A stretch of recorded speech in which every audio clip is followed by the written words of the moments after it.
Welcome to the audio of the non-religious spirituality book, Happy Soul, Hungry Mind, a modern-day parable about practical spirituality. Chapter 16, Workplace.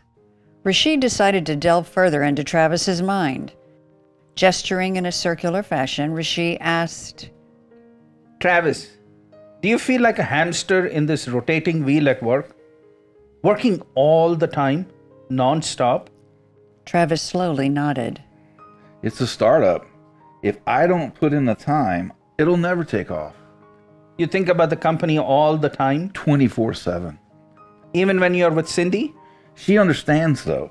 She understands the sacrifices, man. Rishi looked down. Travis narrowed his shoulders. Listen, I get it. My mind's consumed with Trevisto. But it takes that. It needs that. Rishi felt disappointed with Travis's cursory dismissal. He wondered if Travis had gone along with the whole discussion at a superficial level and was not going to make a concerted effort to change his thinking. Rishi asked, Travis, do you enjoy work? Well, sometimes. Why sometimes? Sometimes it's just frustrating. When your software programmers put bugs in the code? Travis squirmed. Rishi pushed Travis's buttons.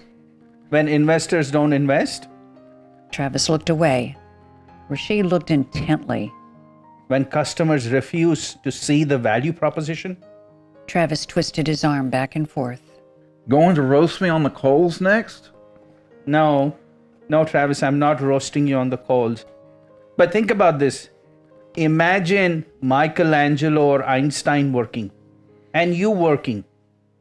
Can you tell what's the difference? They didn't have to worry about raising money, did they? Well, and? Not worry about customers? I don't know.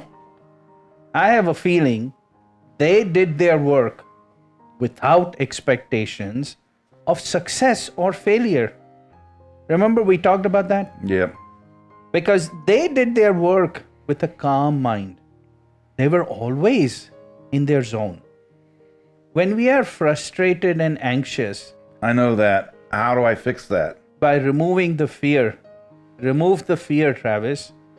When you're afraid of the outcome, do you remember the point about not focusing on outcomes? Yeah, love the effort, not the outcome. But now I'm in the real world. If the investors don't invest next week, we could belly up. We're in a tough spot, Rishi. Our last round of funding was 3 years ago. We're running low on funds. Travis clamped his fist. It's so frustrating. Your mind's fearful, Travis. It's consumed with finding a break. Travis shook his head. I can't give up on my dreams. My team's counting on me. I keep letting them down. Rishi took a deep breath. He looked down at the carpet and moved his fingers along the edge of the sofa. Travis, this may sound Latin to you, but you could be your own biggest enemy. Travis grimaced. Our mind can be our best friend or our worst enemy. With a stable mind, we can accomplish what we desire. Your fear and self-pressure is your greatest enemy. Travis dug his thumbnail into his arm. You have so much pressure. I bet you go to meetings so obsessed with your need for funding, you're not listening well to the investors. In your preoccupations, you are truly not understanding what they're asking, not recognizing what they are seeking. Travis's face turned pale. Is it? Is that true? Travis squirmed. Well, I'm listening to them. As well as you could? The first rule of sales is to listen and focus on the prospect and not be preoccupied with what you want. Travis did not answer. Rishi probed, turning business coach. Why aren't investors biting? How many presentations have you made? Well, at least 20. Why aren't they biting, Travis? Wish I knew. Rishi pointed in Travis's direction. You know it, Travis. You know it. Calm down and search your mind. You have heard the objections, the pushbacks. You have seen their body language change as you have answered their questions. Search. The answer is in you. How's the presentation next week going to be any different? Travis struggled.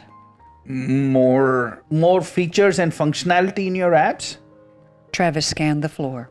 Well, You know, that's not the answer, Travis. Travis squeezed his hand. well, sorta. Rishi leaned forward.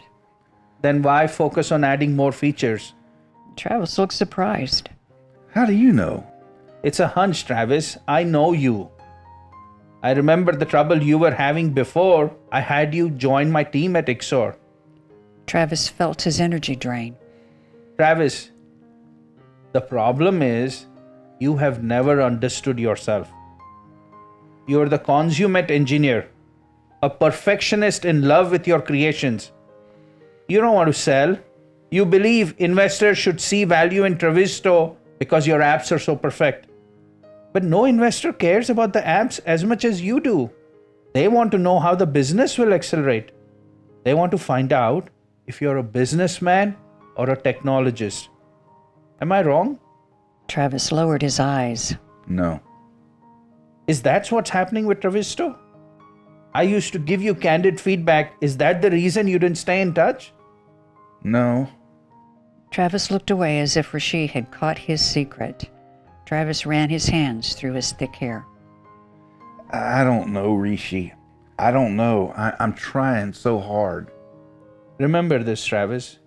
We talked about becoming mind aware. Understand how your mind works. And then you will see how you might be your own biggest obstacle. How? How do I? First, accept you're a perfectionist who likes to tinker with things. But that's not what's required from a CEO. Either hire a CEO or channel yourself by working on the product only 20% of the time, and then spend 80% of the time on managing the company. But working on the product gives me peace and joy. It's my escape, my oasis. Your true oasis is a peaceful mind. Product development gives you relief, but it's temporary. As soon as you're called on to do other things, you despise them and it makes life hell for you. Rishi was reading Travis like a book. On the verge of breaking down, Travis quivered. I hate all this other stuff I do as CEO. Drives me nuts and sucks the very life and energy out of me. I hate selling. Then why do it? Because I have to. There's no one else.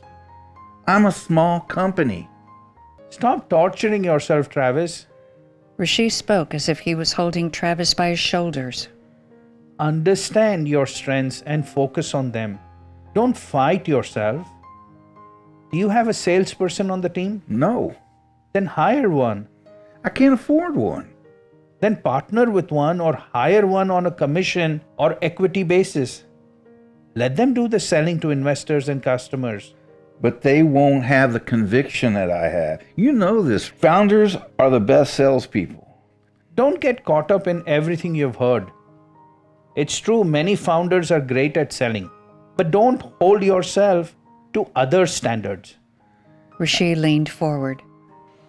I'll say again, understand your strengths and weaknesses. Travis listened as if his life depended on it. Okay. I'm not saying don't go to a sales call. Go, but let someone else do the grunt work. In the sales meeting, let your salesperson make the presentation. Then, when the client turns to you, whatever you say as the founder will be authoritative. You might actually enjoy that. Travis's energy picked up. I really like that idea. Why? I'm a straight shooter. I can't answer diplomatically. My abruptness is a turnoff. I see eyes roll when I get too technical. A salesperson could do the smoozing over. It could be a win-win. Rishi smiled. Travis spent a few minutes thinking. He stood up and extended his hand. Thank you, my friend. Rishi shook hands while continuing to sit. Travis sat down and finished off his water. Some more water? No thanks. I bet your team's stressed too. You need to work on your stress and theirs too. Happy and stress-free workers are far more productive than stressed workers. But stress elevates focus. Yes, in the short term. But in the long term, a happy team will beat the pants off a perennially stressed team. Travis tapped his thumb. Some amount of stress is necessary. No, it's not. You've got to change your corporate culture. Travis flipped his hand dismissively.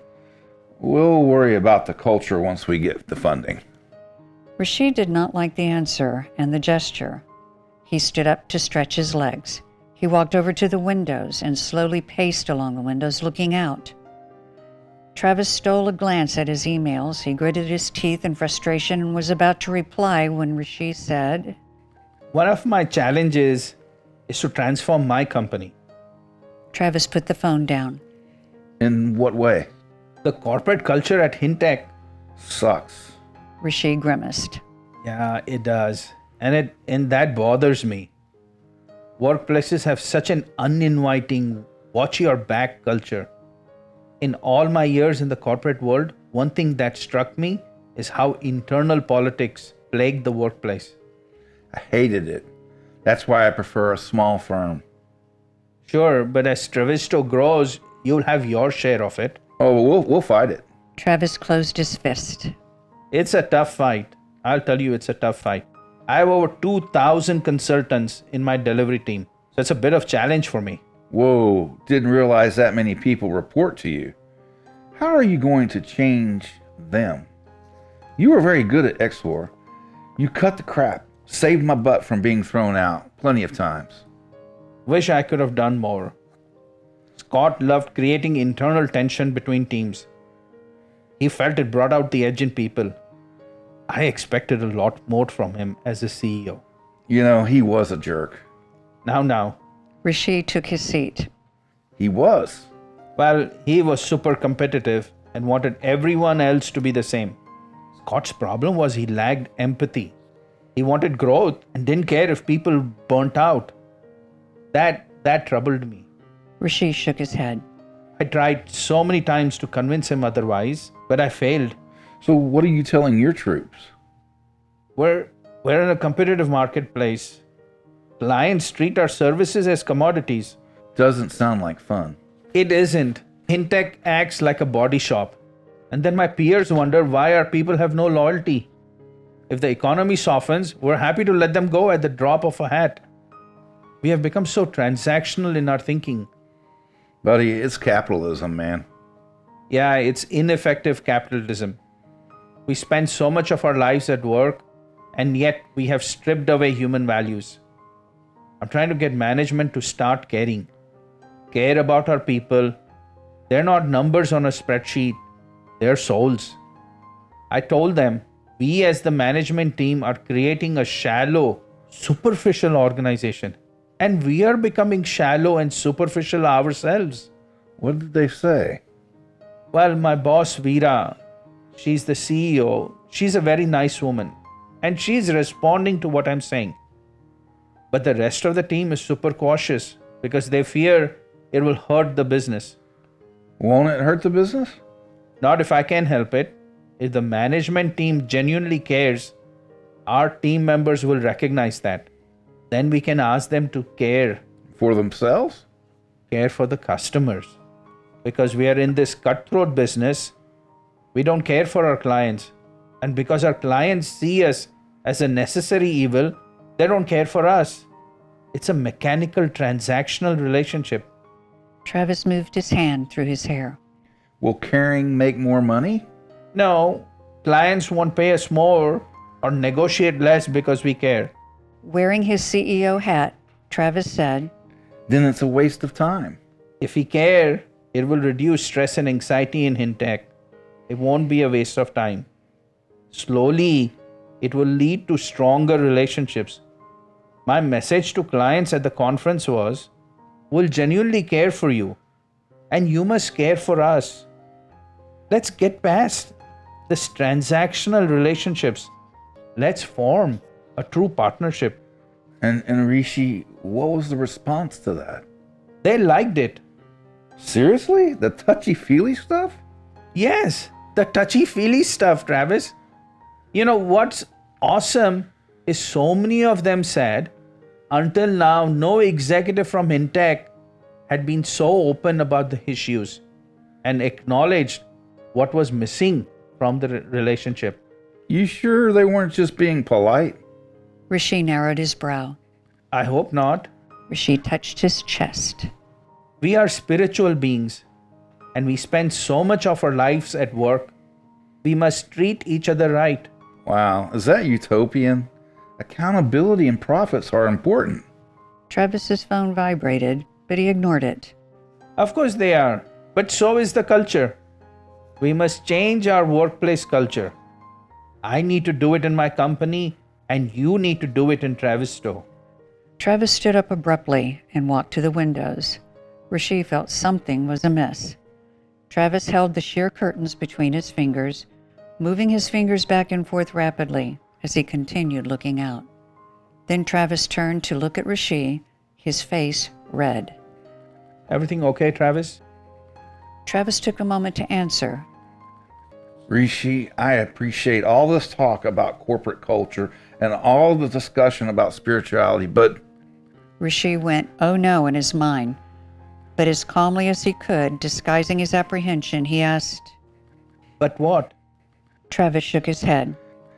Man, I can't do this. What do you mean, do what? All this caring in the workplace, too touchy-feely for me. I don't have the time to do all this. I can't. I really can't. Turn away from my company. Rishi, I appreciate the feedback on hiring a salesperson and the other stuff. I like the ideas. I'll implement them, but I'm realizing I'm not ready for spirituality. This isn't the right time. Travisto needs me. Maybe later. Rishi was stunned. Travis walked back and sat on the sofa. He felt relieved, as if he had lifted a weight off his shoulders. Rishi, on the other hand, felt Travis had dropped a bomb. End of chapter 16, Workplace. Takeaways from this chapter. Our mind can be our best friend or our worst enemy. We spend so much of our life at work. Try your best to create a happy environment for you and your coworkers.